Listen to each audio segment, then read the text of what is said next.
बच्चों, चलिए प्रश्न को समझते हैं। IUPAC नाम लिखिए K3CrCN6। हमें एक उपसहसंयोजक यौगिक दे रखा है और इसका हमें IUPAC नामकरण करना है। सबसे पहले हम मुख्य अवधारणा देखेंगे। मुख्य अवधारणा में हम लिखेंगे जटिलों का IUPAC नामकरण। जटिल यौगिक जो होते हैं, जटिलों का IUPAC नामकरण। ठीक है, तो जटिलों का IUPAC नामकरण कर देते हैं अपने। हमारे पास जो यौगिक दे रखा है उसके अंदर जो जो स्पीसीज हैं काम में आ रही हैं, हम उनको देख लेते हैं कौन कौन सी हैं। ठीक है, हमारे पास आ रही हैं तो K3CrCN6 ये हमारा उपसहसंयोजक यौगिक है जिसके अंदर पोटेशियम यानी कि K काम में आ रहा है। इसका नाम होता है पोटेशियम। हमें Cr दिया हुआ है जिसका नाम होता है क्रोमियम।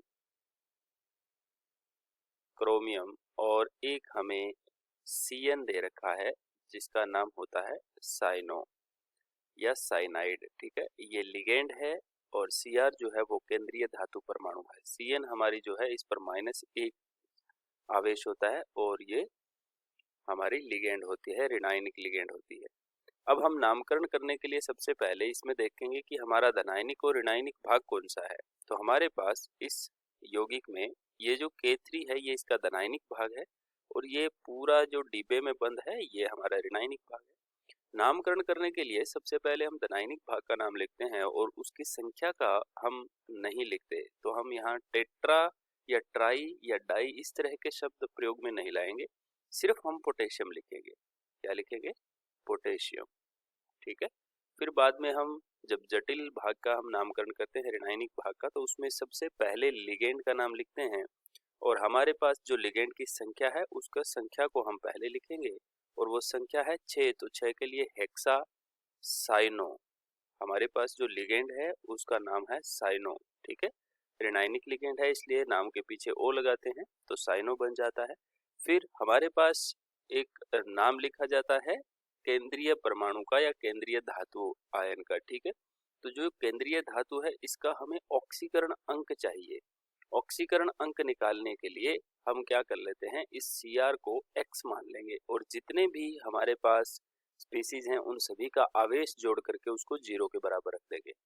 हम जानते हैं कि पोटेशियम पहले वर्ग का तत्व है और इस पर आवेश +1 होता है।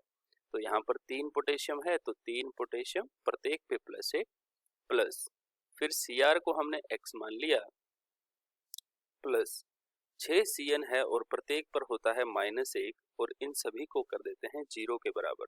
ठीक है, तो यहाँ से हमारे पास x का मान जो है वो आता है +3। x का मान कितना आएगा हमारे पास? +3, यानी कि हमारे पास Cr जो है, Cr का ऑक्सीकरण अंक, Cr का ऑक्सीकरण अंक हमारे पास आ गया +3। ये हमें क्या करना है, रोमन संख्या में एक ब्रैकेट में लिखना है, लेकिन उससे पहले हमें ये भी ध्यान देना है कि ये हमारा ऋणायनिक भाग है, जटिल संकुल में है। तो जो संकुल भाग है वो ऋणायनिक भाग है, तो इसलिए हम क्रोमियम के पीछे 8 लगाएंगे। क्रोमियम के नाम के पीछे 8 लगाएंगे तो ये क्रोमेट बन जाएगा। ठीक है ना, EM हटा करके 8 लगा देंगे तो ये क्रोमेट हो जाएगा। इसका नाम हम सिर्फ क्रोमियम नहीं लिखेंगे। क्रोमियम तब लिखते हैं जब ये धनायनिक भाग में या उदासीन भाग में आता है। ठीक है, तो क्रोमेट थर्ड।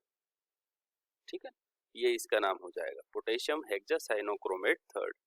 आशा करते हैं आपको समझ आया होगा। धन्यवाद।